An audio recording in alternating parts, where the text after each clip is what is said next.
Et bonjour tout le monde, ravi de vous retrouver pour l'émission du mardi 13 avril 2021. Le Bitcoin s'établit, regardez, aux alentours des 63 000 dollars. Donc il a effectué son nouvel ATH. Alors peut-être que quand je sortirai cette vidéo d'ici une heure ou deux, son prix aura encore augmenté ou bien retracé un petit peu, je ne sais pas. Mais voilà, la volatilité devrait désormais retrouver un petit peu de vigueur puisque effectivement nous sommes sortis de ce triangle de compression que nous avons cassé par le haut. On va aller voir ça sur les cours en début d'émission. Comme on peut le voir, l'Ether continue à pousser un petit peu, mais il a des performances moins élevées que celles du Bitcoin, et on pourrait s'attendre effectivement, si le Bitcoin continue sa poussée pour effectuer vraiment et confirmer ce nouvel ATH en allant chercher les 65-70 000, peut-être que l'Ether, lui, montera un petit peu moins vite. C'est ce que l'on avait pu constater sur les précédentes phases de hausse du Bitcoin. Et c'est ensuite, quand le Bitcoin se stabilisera, 2-3 jours après, enfin je sais pas, on verra la temporalité, comment ça se passera, que l'Ether, lui, sera aspiré et montera à nouveau par la suite pour aller chercher un nouveau sommet par rapport au Bitcoin. Alors justement, je me remets sur le graphique de l'Ether par rapport au Bitcoin. Nous avons fait cette petite poussée, nous sommes en train d'hésiter. Et c'est vrai que si le Bitcoin continue sa poussée et vraiment commence à confirmer cet ATH, je ne serais pas étonné sur ce graphique, excusez-moi, de voir l'Ether retracer un petit peu pour potentiellement revenir justement dans cette zone de rechargement qui se situerait par ici. Je suis sur l'Ether par rapport au Bitcoin ici. Et derrière, avoir enfin cette poussée qui viendrait confirmer ce W pour aller chercher cette trendline. Bon, je fais de la spéculation ici, bien entendu. Mais il est vrai que souvent, quand le Bitcoin a une volatilité qui augmente et que voilà, tout le monde se concentre sur cet actif, l'argent sort généralement des altcoins et c'est ce qu'on pourrait constater cette fois-ci à nouveau. On verra bien ce qu'il se passera. Regardez, si je me mets ici en daily, on a bien constaté que nous restons sur l'Ether par rapport au Bitcoin dans ce canal haussier. Nous avons fait cette poussée. Et on suivra ce graphique au quotidien sur la chaîne. Alors allons jeter un œil au Bitcoin désormais. Alors je vais du coup présenter un petit peu la vidéo d'aujourd'hui, j'ai oublié de le faire. Alors ça va être une vidéo où je vais vous parler des altcoins. Donc là je suis avant l'introduction, je viens de vous faire l'analyse de l'Ether par rapport au Bitcoin. Je vais vous passer le Bitcoin, je vais vous passer le BNB et ensuite on va enchaîner avec l'introduction et puis 15 crypto-monnaies. Donc je vais analyser les graphiques de 15 crypto-monnaies. Alors je dis 15, des fois j'ai pas le temps de toutes les faire. Je vais en faire le plus possible en fonction du temps que j'aurai. Et on commence en 4 heures et on observe effectivement ce triangle de très longue date. Ici, nous étions le 9 février, le Bitcoin stabilise depuis cette date quasiment en faisant des zigzags, en allant chercher à chaque fois des 61,8 de Fibo. Donc voilà, et on voit que effectivement nous avons un triangle qui est plus ou moins rectangle avec à chaque fois des bottoms qui sont de plus en plus hauts et des sommets. Regardez ici, à chaque fois c'était donc un sommet qui était légèrement plus haut. Ici, on voit quand même on a une sorte de latéralisation du marché ici et qu'on avait une compression du marché parce qu'on avait une volatilité qui se réduit au cours du temps. C'est-à-dire que là, voilà, la volatilité est très forte. On monte très fort vers le haut, on redescend très fort vers le bas. Ensuite, on monte un peu moins fort, on redescend un peu moins fort. On monte à nouveau encore moins fort. Là, donc, vous voyez, là, la volatilité était à plat. C'est-à-dire que le Bitcoin ne faisait quasiment plus rien et on s'ennuyait sur ce marché. Et on attendait que justement, il casse soit par le haut, soit par le bas pour avoir quelque chose qui finalement nous donne un signal assez fort. Et ce qui est intéressant à constater sur ce graphique, c'est que lorsqu'on se met cette trendline, regardez, qui vient chercher pile poil les deux corps de chandelle ici, ici et également ici, et là quasiment on les a pas touchés, mais on peut même se mettre la mèche à cet endroit-là. Regardez, lorsqu'on la casse, donc quand on a une bougie qui casse ce niveau-là, qui était donc un fort niveau de résistance, on le voit précédemment, et on a quelque chose d'assez explosif. Avec ici sur une bougie 4 heures qui nous fait une performance de 3,11%. Chose qui n'était pas arrivée, regardez, une bougie aussi grosse, ça n'était pas arrivé depuis, on va dire, allez, celle-ci, voilà, on va dire qu'elle est à peu près similaire à celle-ci, vous voyez, elle est peut-être même un peu plus grande. Donc c'était pas arrivé depuis longtemps, ça veut bien donc dire que lorsqu'on casse ce genre de résistance, le marché a tendance à partir assez fort, que ce soit dans un sens ou dans l'autre. Voilà, c'est ça qu'on peut constater quand la volatilité se réduit au cours du temps. Alors on verra, là je suis sur du 4 heures, si on se met sur du daily, on va attendre la clôture donc de cette bougie d'aujourd'hui, voir si justement on arrive à clôturer au-dessus de cette ligne. Ça a l'air d'être bien parti, et si c'est le cas ici, on clôture au-dessus, on pourrait s'attendre donc pour les jours suivants, effectivement d'avoir des bougies encore plus fortes, pour pourquoi pas aller chercher directement des niveaux beaucoup plus importants. Alors on pourrait bien entendu aller retester à un moment donné cette ligne, puisque voilà, cette ligne qui était donc une résistance à l'époque pourrait devenir un support. On pourrait monter, redescendre, tester cette ligne finalement, et puis derrière continuer à la pousser pour aller chercher des niveaux plus importants, comme par exemple les 86 000, la target dont je vous ai parlé sur la chaîne plusieurs fois. Une chose intéressante que je constate ici également en daily, c'est que si je copie-colle cette ligne, voilà, en plus elle se positionne au bon endroit, là où je voulais la mettre, et que je la mets sur les mèches hautes finalement qui avaient été atteintes lors de cette petit excès haussier qui finalement s'est traduit par un fake out, c'est-à-dire c'était une fausse sortie pour finalement réintégrer ce triangle qui aura duré plus longtemps que prévu. Parce que ici, je peux vous le dire, tout le monde pensait qu'on allait casser des sommets et qu'on allait partir to the moon. Finalement, c'est pas ce qui s'est produit. Et cette ligne-là, donc si on fait donc ce copier-coller et qu'on observe ça, on peut se dire que potentiellement, tant que cette bougie ne vient pas casser ce niveau, et ben voilà, il faudrait également clôturer. Donc en daily déjà, si on clôture ici entre ces 10 niveaux, c'est déjà intéressant. Et par la suite, il faudrait voir si justement on peut pas nous faire une deuxième bougie qui clôture au-dessus de ce niveau pour avoir un signal vraiment très fort par la suite. Et je vous parle ici du niveau des 64 000. Donc si on clôture à 65 000 ce soir ou demain soir par exemple, je pense qu'on a un signal vraiment bullish pour la suite des événements. Surtout après une longue compression telle qui s'est passée ces derniers mois. Alors on dirait que ces lignes ne sont pas parallèles et je vous assure qu'elles le sont parce que j'ai fait un copier-coller en fait. Donc c'est sûr qu'elles sont parallèles. C'est un effet d'optique en fait. Elles sont bien parallèles, regardez. Et si on finit juste avec le RSI sur le Bitcoin en daily, alors je fais un zoom ici, vous voyez, donc ces 3 à 4 sommets ici représentent à chaque fois donc les sommets précédents, ici et là.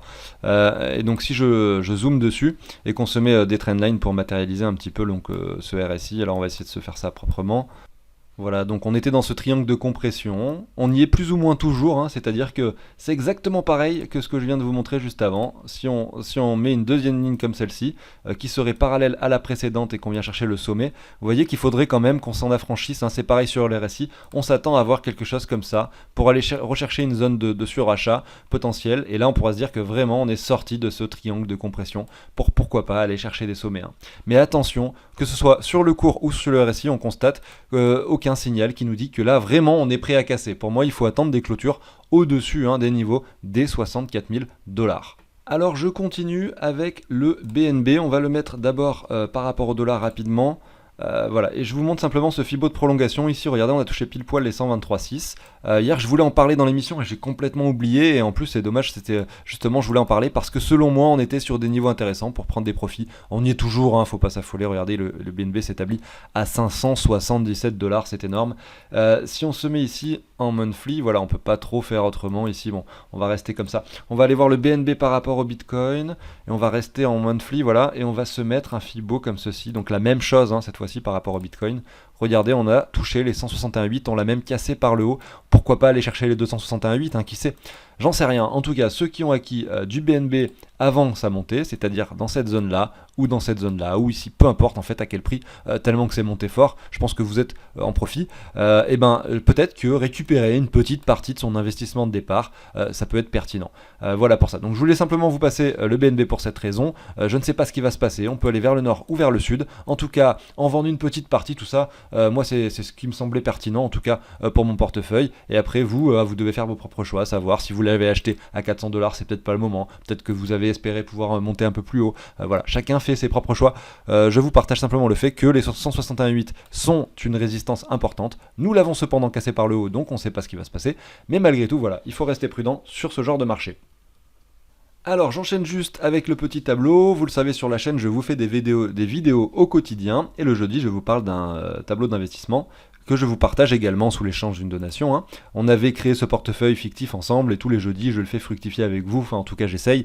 J'achète par palier des crypto-monnaies, je fais des vidéos un petit peu pédagogiques dans toutes ces vidéos du jeudi, et en même temps voilà, vous avez un portefeuille ici avec des achats par palier, avec une stratégie qui a été mise en place, avec un investissement de départ de 10 000 €. Aujourd'hui le portefeuille est à 27 000 €, donc il y a 17 000 € de gains. Je l'ai créé mi-novembre ce portefeuille fictif, et donc les crypto-monnaies sont pas mal montées. Vous pouvez l'acquérir sous l'échange d'une donation, j'en reparle les 2 dernières minutes de vidéo, mais voilà, pour résumer, vous allez pouvoir mettre tout ce que vous avez sur chaque échange. Vous allez pouvoir mettre à jour les prix de vos crypto-monnaies, vous allez pouvoir mettre toutes vos propres crypto-monnaies jusqu'à 200 en dollars, vous allez avoir les prix qui s'actualisent, en euros ça va s'afficher automatiquement par la suite, grâce à ce taux qui est calculé. Vous allez pouvoir ici mettre des francs suisses, et derrière vous avez le tableau de bord avec vos gains, le pourcentage de chaque crypto, etc. Je vous reparle de ça les 2 dernières minutes de vidéo pour ceux que ça t'intéresse. Voilà, ceci étant dit, on se retrouve tout de suite pour l'émission du jour, juste après la petite introduction.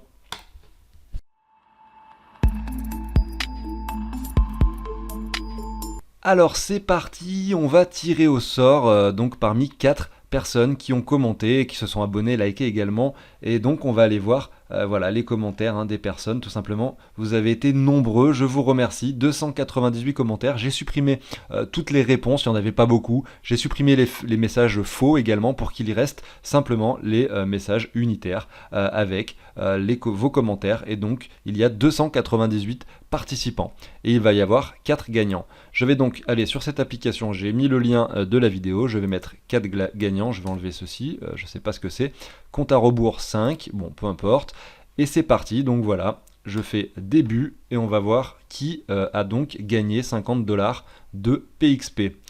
Voilà, donc c'est Loïc, Thérault, Viac Anthony, Aurélien et Sylvain Audibert. Vous êtes les gagnants. Alors est-ce que justement, voilà, si vous voulez voir, peut-être qu'il y a plusieurs Auréliens, donc c'est pour ça que je me permets de mettre le commentaire pour qu'ils se reconnaissent.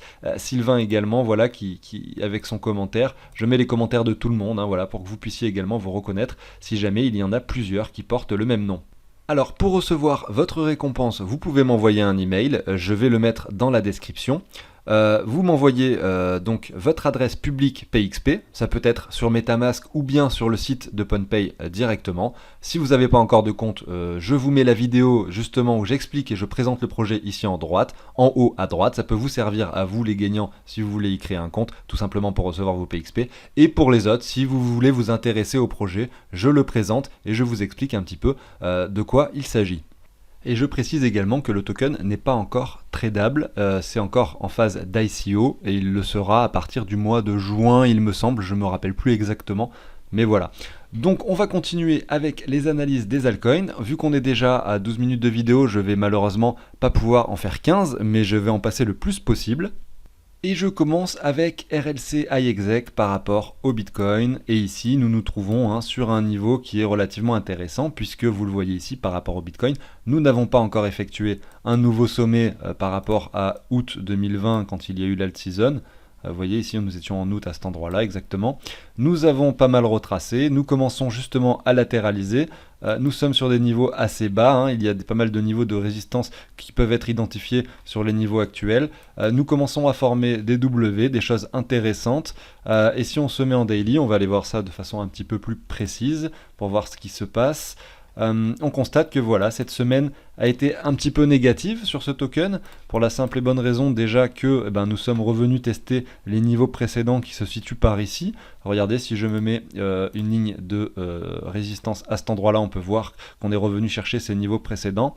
On a quand même tout de même des W qui se dessinent, donc tant mieux, peut-être que c'est des opportunités en plus à saisir pour une potentielle hausse qui pourrait intervenir, peut-être courant de printemps ou de l'été, s'il y a une alt season qui se dessine.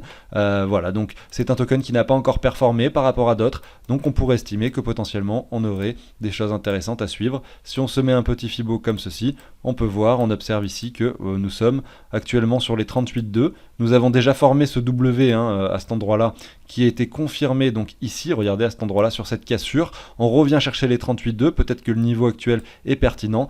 Si vous souhaitez investir, peut-être que d'acheter par palier c'est intéressant pour essayer de jouer une hausse future. En tout cas, si on le regarde également par rapport, on va aller voir un petit peu ce qui se passe par rapport au dollar.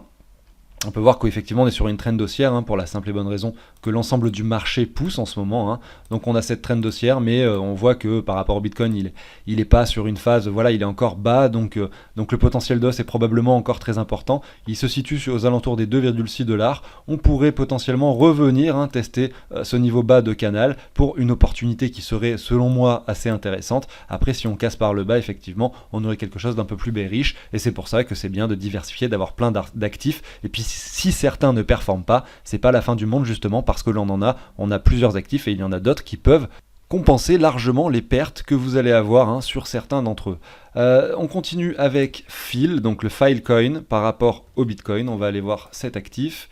Je me positionne ici, on peut voir que lui en revanche il a déjà eu sa phase un petit peu plus bullish, hein. Regardez ici nous étions en mars 2021, donc c'est assez récent. Ici je suis en daily, nous avons eu ce W donc qui s'est joliment dessiné avec ce retour ici sur les 61,8 que je vais pas vous dessiner puisque c'est déjà passé de toute façon, mais voilà, ici on est effectivement retourné sur les 61,8. Ensuite on a eu cette performance et la confirmation de ce W à cet endroit là, on est monté très très fort et très très haut, et c'est justement là où on se dit que potentiellement il y a des profits à se prendre quand on voit quelque chose comme ceci, au moins pour récupérer son investissement de départ. Ici on peut voir que nous sommes revenus jouer sur ce niveau précédent qui se situe par ici, on a même poussé un peu plus haut avec cette mèche d'excès à cet endroit là, là on est en train de retracer. Est-ce que nous serions pas potentiellement prêts à revenir justement tester notre zone de rechargement un peu plus bas? Voilà, pour quelqu'un qui n'aurait pas investi, je pense que les niveaux actuels ne sont pas des plus intéressants. Si cependant vous croyez énormément au projet et que vous pensez que c'est l'avenir du cloud décentralisé,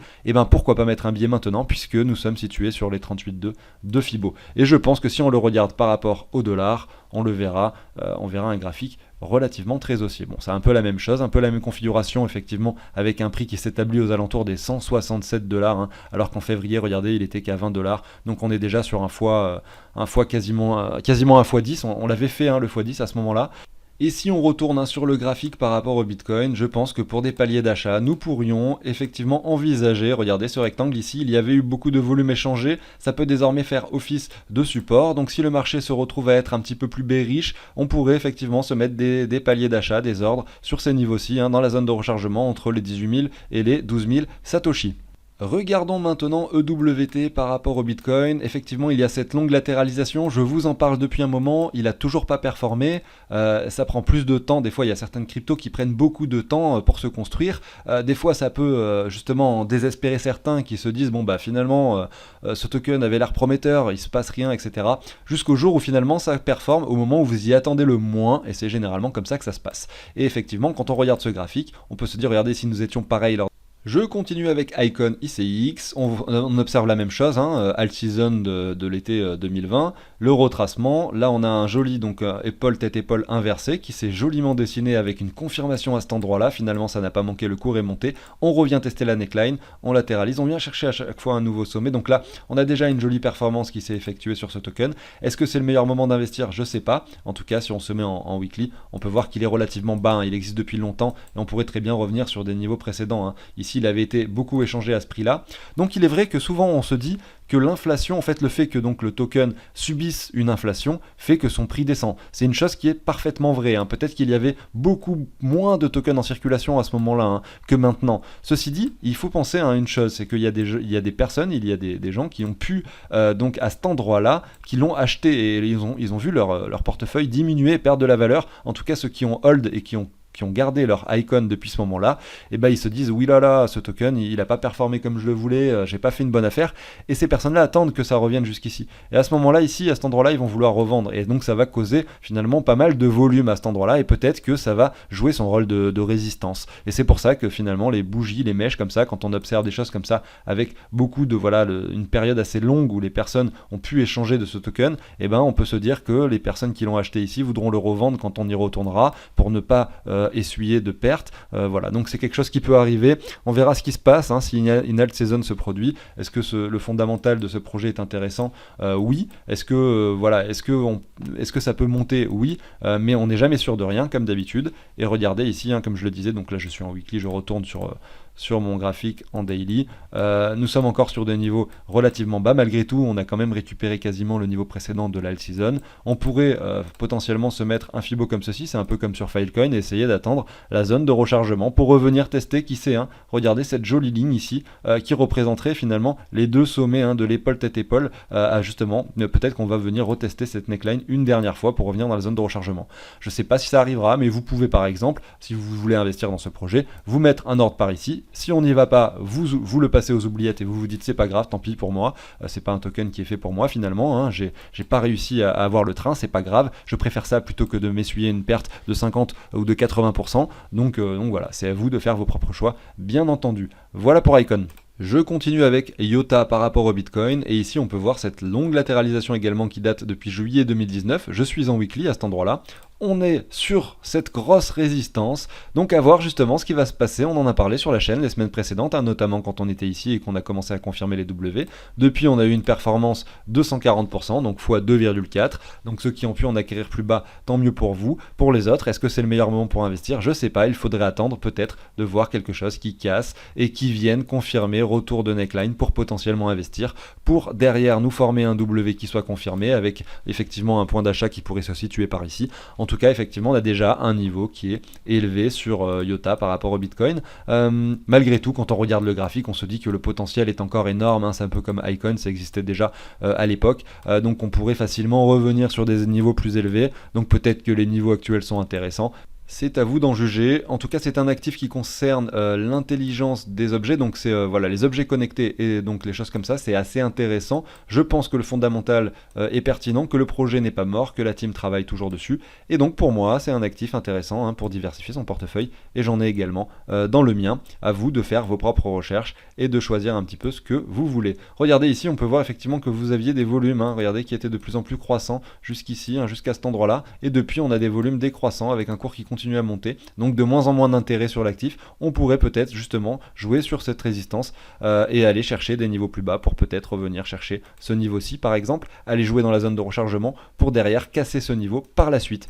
Ou alors peut-être qu'on va le casser directement, hein. Évidemment, on ne sait jamais ce qui va se passer sur les marchés. Je vous donne simplement des indications. Et là, graphiquement, on peut voir en un clin d'œil qu'on est sur une résistance. Donc c'est peut-être pas, selon moi, le meilleur moment pour investir. Et les paliers un petit peu plus bas sont assez pertinents. Si on le regarde maintenant par rapport au dollar, on va aller voir ça, hein, sur Binance. Voilà, on voit quand même qu'il a performé effectivement, hein, vu que ces derniers temps, la plupart des cryptos montent, même s'il stagne par rapport au Bitcoin. Bon, il a quand même fait 140%, hein, comme je vous l'ai montré, ou 240, je sais plus, par rapport au Bitcoin. Donc par rapport au dollar, il a pris encore plus de valeur, hein, sachant que le Bitcoin, lui, a fait x3 depuis le mois de novembre. Voilà, donc il s'établit aujourd'hui à 2 dollars, alors qu'il était, hein, sur ces 19 centimes il n'y a pas si longtemps.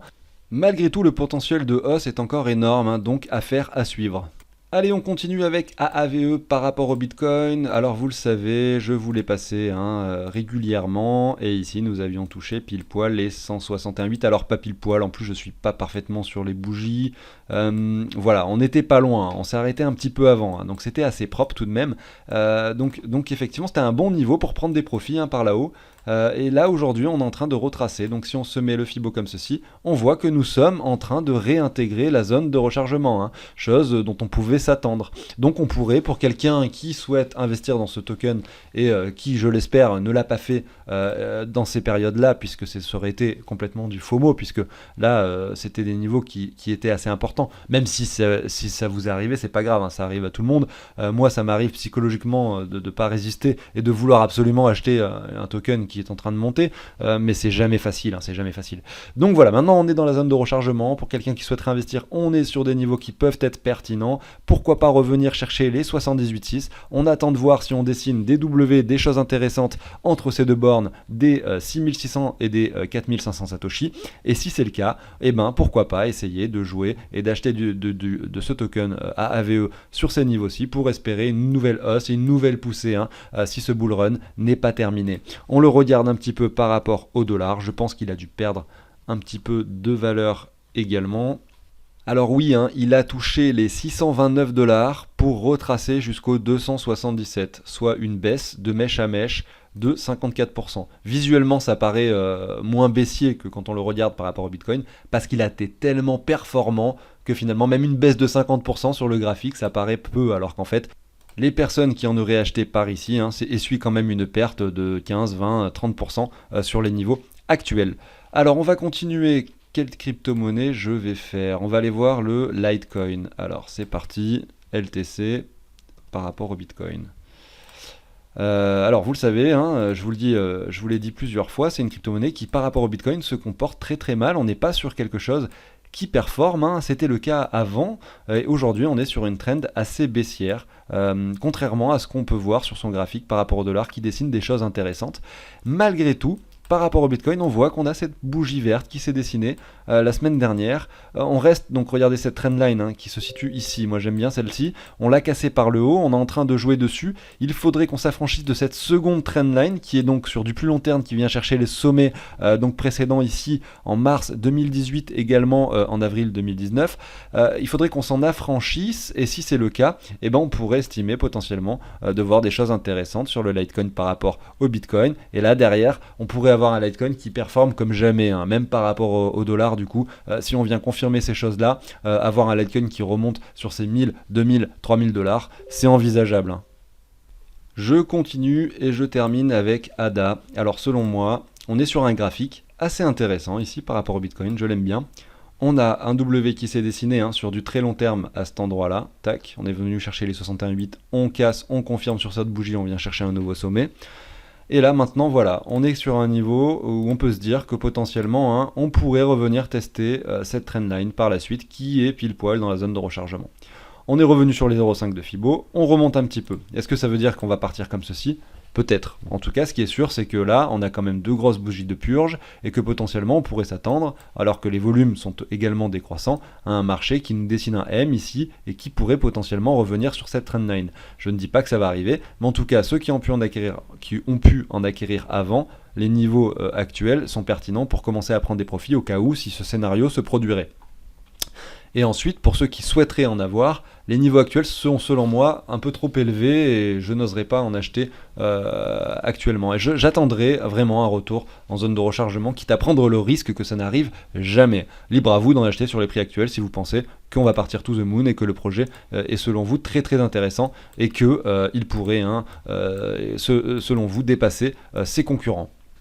Alors je vous en passe un petit dernier, c'est Matic, parce que je viens d'y penser en même temps quand je parlais de concurrents, tout simplement parce que Matic développe des choses très intéressantes. Vous avez peut-être vu la vidéo sur le Layer 2 qui a été postée par Cryptomatrix. Il y avait un live qu'il avait fait avec d'autres personnes connues dans le domaine, et effectivement ils ont montré qu'avec Matic on pouvait par exemple déposer des fonds sur AAVE de façon très très simple avec des frais très très faibles, et donc même vous pouvez utiliser la finance décentralisée avec des frais très très faibles, alors que c'était pas le cas avant avec Ethereum. Vous le savez, des frais à 40-50 dollars si vous voulez faire du farming avec 200 dollars, c'est un peu chiant quoi. Donc voilà, effectivement c'est un projet qui est intéressant. On a donc la Binance Smart Chain qui marche très très bien et qui donc a amené le Binance Coin sur des niveaux qu'on ne pouvait même pas espérer il y a encore quelques mois. Aujourd'hui on a Matic avec le réseau Polygon qui entre dans la partie. Il a déjà un cours qui s'est vraiment apprécié, donc est-ce que ça va continuer? J'en sais rien, mais là sur un aspect fondamental en tout cas, on pourrait estimer que voilà, sur la Binance Smart Chain on a des frais entre 10 et 20 dollars, entre 10 et 20 centimes. Sur Ether on a des frais entre 20 et 40 dollars. Sur Matic on a des frais inférieurs à 1 centime de dollar. On a même des frais 100 fois inférieurs à 1 centime. Donc vous pourriez même faire 100 transactions sur la finance décentralisée avec Matic que ça vous coûterait même pas 1 centime. C'est pour vous dire à quel point c'est intéressant. Voilà, donc j'en ai fini avec ça. Je vais pas aller plus loin sur l'analyse de ce graphique. Vous pourriez vous mettre un Fibo comme ceci, estimer qu'on retourne dans la zone de rechargement. Est-ce que ça va arriver? Rien de sûr. On est tellement sur quelque chose qui a une utilité intéressante derrière et que là donc il y a un enthousiasme en ce moment sur ce token, peut-être avec pas mal de personnes qui essayent d'en acquérir, que potentiellement on retournera pas dans cette zone de rechargement, j'en sais rien. Voilà, mais c'était la petite aparté sur Matic. Et voilà, on arrive sur la fin d'émission. Merci de m'avoir écouté. N'hésitez pas à vous abonner, à liker, à commenter. Ça fait toujours plaisir. On se retrouve dès demain pour une nouvelle émission. Là, je vais maintenant vous parler du tableau pour ceux que ça intéresse. Pour les autres, n'hésitez pas à quitter. Je vous souhaite une agréable journée. Alors, on se retrouve sur le tableau. Alors ici, voilà, je voulais juste vous dire que si vous décidez de payer pour l'avoir, vous avez le lien donc dans la description pour le site CryptoOrganize pour les donations. Vous pouvez effectuer une donation, vous allez recevoir par email le tableau instantanément avec le tutoriel vidéo qui vous explique comment le mettre en place. Et voilà, donc vous allez avoir des données, vous l'avez compris, avec vos gains, etc. Vous allez pouvoir entrer tout ce que vous avez sur chaque échange. Il y a un petit code informatique qui vient récupérer le cours des cryptos en temps réel, c'est-à-dire qu'en modifiant cette valeur, vous avez tous les cours qui s'actualisent instantanément. Vous allez mettre toutes vos propres cryptos, tout ce que vous possédez, vous allez mettre vos propres échanges, ce que vous possédez sur chaque échange, et derrière vous allez même avoir un petit tableau qui vous allez pouvoir mettre tous les virements que vous avez fait, 1000 euros, voilà, 2000 euros, et là donc ça tout simplement ça fait l'addition, ça s'ajoute ici, et derrière voilà ça vous dit combien vous avez investi. Alors effectivement je vais retirer ça puisque c'est pour mon portefeuille fictif, et je l'avais commencé avec 10 000 euros. Et derrière ça fait le calcul, grâce à ce que vous avez investi, ça le compare à ce que vous avez en un instant T sur votre portefeuille, et ça vous dit combien vous gagnez. Sachez que il est assez facile à mettre en place pour les personnes qui ont eu des difficultés, donc c'est rare, ça arrive, une personne sur 10, 15 qui ne savent pas forcément bien utiliser les tableurs, je les aide de A à Z, je peux même prendre de la main des fois sur leur tableau pour les aider de façon provisoire, juste de façon à régler les problèmes qu'ils peuvent avoir lors de leur mise en place. Voilà, donc n'hésitez pas, je vous souhaite à tous une agréable journée, je vous dis à demain sur la chaîne, et puis salut tout le monde.